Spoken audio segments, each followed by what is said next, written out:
Vous ne saviez sans doute pas où passer vos prochaines vacances. Bonne nouvelle, le contribuable français vient d'acheter 2 yachts de type Mistral à la Russie pour la bagatelle de 800 millions d'euros. Et donc, vous pourrez prochainement en profiter, puisque de toute évidence, la marine française n'en a aucun besoin. Évidemment, on nous promet que ces bateaux seront prochainement revendus. Effectivement, on comprend pourquoi, sachant que le simple coût de gardiennage est de l'ordre d'1 million d'euros par mois. Donc effectivement, le temps presse.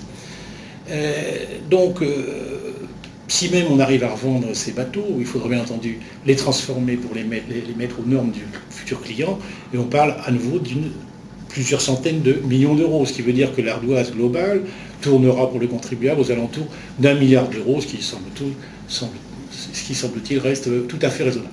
Si on ajoute à ça tout ceci pour simplement répondre aux diktats des États-Unis qui ont décidé définitivement d'humilier la Russie dans l'affaire ukrainienne. Alors qu'en réalité, on sait bien que l'agression est beaucoup plus du côté de l'OTAN qui a installé ses armées aux frontières de la Russie. À cela s'ajoute la crise agricole européenne déclenchée par l'embargo que la Russie vient de mettre sur les produits agricoles européens en réaction aux sanctions économiques imposées à nouveau par les États-Unis à la Russie, toujours dans le but de l'humilier définitivement.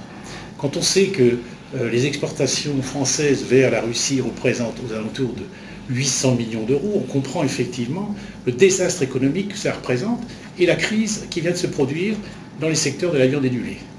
Crise à laquelle on a répondu à nouveau grâce aux contribuables français avec un plan d'urgence qui est chiffré aux alentours d'1 milliard d'euros. Évidemment, cette crise n'est pas uniquement française, elle est européenne, puisque les exportations de produits agricoles européens représentent à peu près 10% du marché des produits agricoles en Europe.